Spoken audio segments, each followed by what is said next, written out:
오늘 저희들이 함께 보실 하나님의 말씀은 마가복음 3장 1절에서 6절입니다. 3장 1절에서 6절 제가 봉독해 올리겠습니다. 예수께서 다시 회당에 들어가시니 한쪽 손 마른 사람이 거기 있는지라. 사람들이 예수를 고발하려 하여 안식일에 그 사람을 고치는가 주시하고 있거늘 예수께서 손 마른 사람에게 이르시되 한가운데 일어서라 하시고 그들에게 이르시되 안식일에 선을 행하는 것과 악을 행하는 것, 생명을 구하는 것과 죽이는 것 어느 것이 옳으냐 하시니 그들이 잠잠하거늘 그들의 마음이 완악함을 탄식하사 노하심으로 그들을 둘러보시고 그 사람에게 이르시되 내 손을 내밀라 하시니 내밀매 그 손이 회복되었더라. 바리새인들이 나가서 곧 헤롯 당과 함께 어떻게 하여 예수를 죽일까 의논하니라. 자, 본문이 어떻게 시작합니까? 우리가 본문 마가복음 3장 1절을 다시 한번 봉독하겠습니다. 3장 1절 예수께서 다시 회당에 들어가시니 한쪽 손 마른 사람이 거기 있는지라. 자, 예수께서 회당에 들어가셨다 이렇게 나와 있습니다. 안식일이었을 겁니다. 그리고 가버나움의 회당이었을 겁니다. 그 회당에 들어가신 날 그 예배 중에 주님은 손 마른 사람에게 관심을 두십니다. 거기 손 마른 사람이 있습니다. 그런데 예수님은 예사로 보지 않으십니다. 그를 긍휼히 여기십니다. 그를 보셨습니다. 그의 말할 수 없는 고통, 아픔을 주님은 보셨습니다. 손을 쓸 수 없는 사람, 손을 사용하지 못하는 그 사람. 본문을 해석하고 있는 유대인의 고전에 보면 이 사람의 예전 직업이 석수쟁이였을 거다 이렇게 얘기합니다. 자, 석수쟁이, 손이 중요하지 않습니까? 손을 쓰지 못하는 석수장이 아물짝에 쓸모가 없는 거예요. 돌을 깎아야 될 그 손이 말라버렸다. 사용하지 못한다. 폐인이 된 거죠. 모든 희망이 끊어진 것이죠. 좌절과 낭망에 빠져 있을 수밖에 없는 상태였습니다. 그래서 본문은 뭐라고 얘기해요? 주님께서 그 사람을 보셨다. 그를 눈여겨보셨다. 긍휼히 여기셨다. 이렇게 말씀하고 있습니다. 그런데 똑같은 광경을 바라본 바리새인의 눈은 어떤가요? 우리 2절 함께 봉독합니다. 제가 봉독해 올리겠습니다. 사람들이 예수를 고발하려 하여 안식일에 그 사람을 고치는가 주시하고 있거늘. 바리새인들의 관심은 뭐예요? 손 마른 사람에게 전혀 관심이 없습니다. 예수님이 안식일인 이날 이 손 마른 사람을 고치느냐 고치지 않느냐 거기에 그들의 관심이 있는 거예요. 이 불쌍한 사람, 이 불쌍한 이웃, 이 비참한 사람 어떻게 도움을 줄 수 있을까? 여기는 관심이 전혀 없어요. 이러한 사고가 전혀 없습니다. 이 율법적인 사고라는 게 이래요.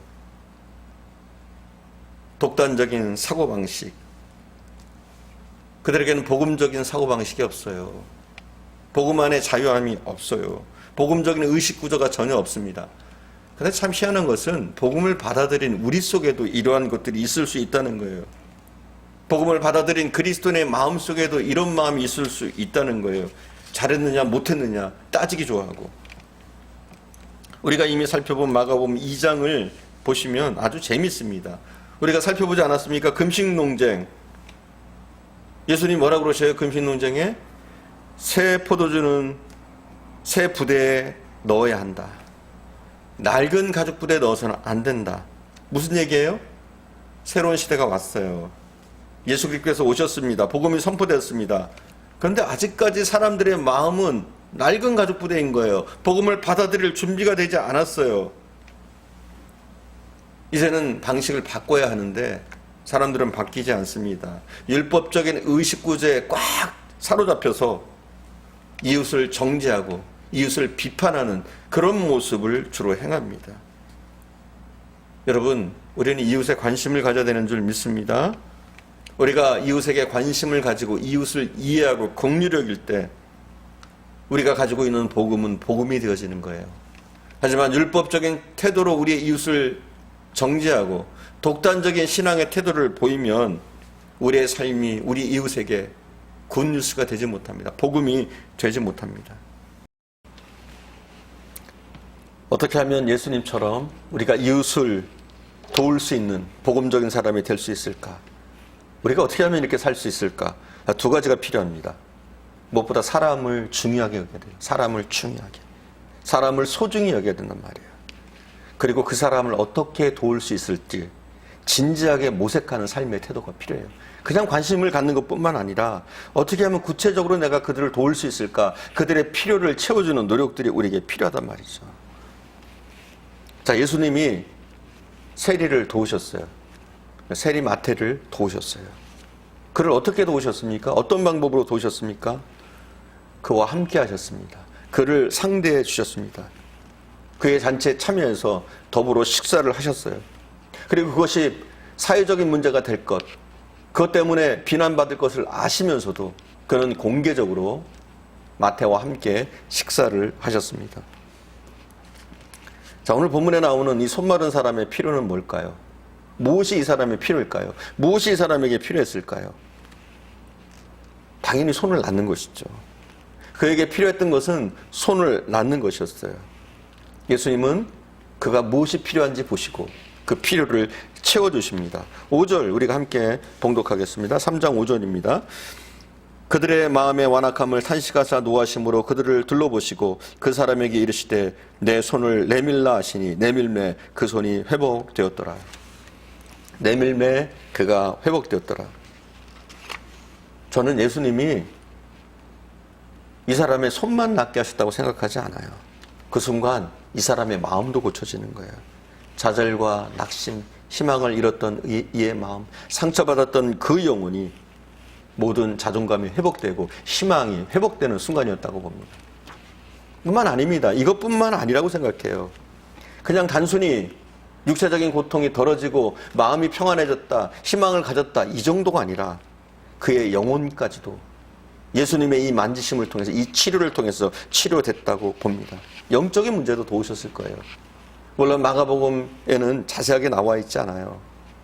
왜냐하면 마가복음은 예수님의 행동 위주로, 예수님이 하셨던 행적 위주로 기록됐기 때문에 영적인 교훈을 잘 담고 있지는 않아요. 하지만 예수님이 저는 이 영적인 부분까지도 치유하셨다고 믿습니다. 우리는 우리의 이웃들을 어떻게 돕고 있나요? 예수님은 대가를 치르면서 비난의 대상이 될 줄 아시면서도 안식일 날 이 사람을 치료하십니다. 이 치료를 통해서 좋은 말을 듣는 것이 아니라 안식일을 범한 죄인으로 오해받고 이 일 때문에 바리새인들은 이를 갈고 예수님을 죽이기로 결단합니다. 자기를 희생하고 이웃을 살렸던 예수님의 모습, 이런 마음, 이런 태도, 이런 관심, 우리도 이웃들을 향해서 이런 모습으로 나가야 될 줄 믿습니다. 우리는 이웃을 죽이는 자들입니까? 살리는 자들입니까? 중학교 1학년을 가르치는 여선생님이 계셨어요. 크리스찬 여선생님이었죠. 자기 반에 전교 1등으로 들어왔던 우수한 학생이 하나 있었어요. 근데 이 학생이 점점 변해가는 거예요. 성적이 떨어지고 공부에 관심이 없고 말썽을 일으키고, 그래서 아이들에게 따돌림을 당합니다. 이제는 성적은 점점 떨어집니다. 그리고 선생님들도 이제는 문제아 취급을 합니다. 그러나 이 선생님, 이 담임 선생님, 이분만은 다른 생각을 하셨습니다. 이유가 뭐지? 이유가 있겠지. 이런 생각을 하게 돼요. 이 학생에 대해서 관심을 갖습니다. 그리고 알아봤더니 이 학생의 부모가 별거를 하고 있습니다. 그런 사실을 알게 된 거예요. 아, 그랬구나. 부모가 별거하고 있다는 사실을 알게 되고, 그리고 이 학생의 환경조사서를 면밀히 살펴봤어요. 그랬더니 두 분의 부모가 기독교인인 거예요. 기독교인. 자기도 기독교인이니까 더 관심을 갖기 시작합니다. 그리고 그들을 위해서 기도하기 시작합니다. 그리고 결단을 합니다. 돕기 위해서 구체적인 행동을 합니다. 양쪽 부모님에게 전화를 걸었습니다. 각기 다른 집에 살고 있는 거예요. 그리고 이 두 분을 학교로 불렀습니다. 이 두 분이 학교에 왔어요. 그런데 두 분이 와서 깜짝 놀랍니다. 왜냐하면 동일한 시간, 동일한 장소로 약속을 잡은 거예요. 이 부모님에게 말합니다. 이 아이가 지금 인생의 길을 잘못 가고 있다. 잘못된 길을 가고 있다. 나락으로 떨어지고 있다. 이 아이를 고칠 수 있는 것은 한 분의 부모님의 도움만이 아니라 양쪽 부모님이 다 힘을 쓸 때, 노력할 때 이 아이의 인생의 길을 다시 바로 세울 수 있다. 이렇게 선생님이 말을 한 거예요. 그리고 이것 때문에 제가 신뢰를 무릅쓰고 두 분을 같은 시간, 같은 장소로 나오게 했습니다. 그러면서 이 학생의 답안지, 이분이 영어 선생님이었는데 답안지를 보여줘요. 이 답안지에는 답이 하나도 안 달려 있어요. 이 학생이 낙서만 잔뜩 해놓은 거예요. 한 문제도 풀지 않았어요. 이게 반항이죠, 반항. 적극적인 반항이죠. 근데 휘갈겨 쓴 여러 낙서 가운데 마지막 부분에 보니까 이 아이의 진실이, 이 아이의 마음이 담겨 있는 거예요. 그래서 선생님이 이 낙서에 빨간 줄을 이렇게 쳐놓고 이 부모님이 볼 수 있도록 한 거예요. 이 휘갈겨 쓴 낙서의 밑바닥에 학생의 진실된 독백이 기록되어 있습니다.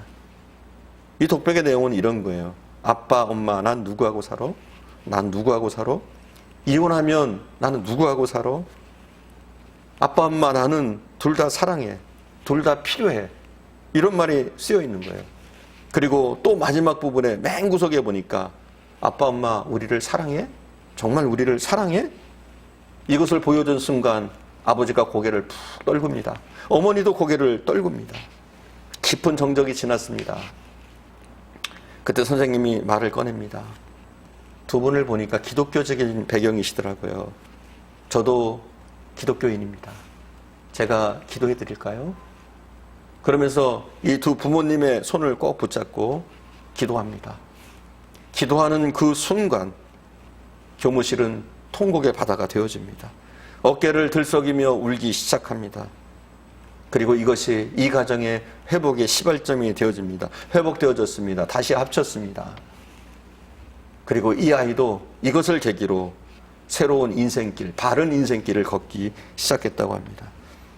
그래서 이 선생님이 쓴 글 마지막 부분에 보면 그는 이렇게 기록하고 있어요. 맨 마지막에 함께 기도하고 학교를 나서는 이 부부, 이 학생의 아버지와 엄마, 학교를 나설 때 나는 이 두 사람이 손을 잡고 있는 광경을 보았다. 내 인생에서 이것보다 더 귀한 축복이 어디 있겠는가? 여러분, 이웃을 살리는 축복, 저와 여러분은 이웃을 살리는 사람입니까? 죽이는 사람입니까? 우리는 이웃에 대한 관심을 가지고 그들을 바라보고 또 구체적으로 그들의 필요를 채워주기 위해서 우리가 할 수만 있다면 그러한 노력들을 기울이고 또 기도해야 될 줄 믿습니다. 기도하겠습니다.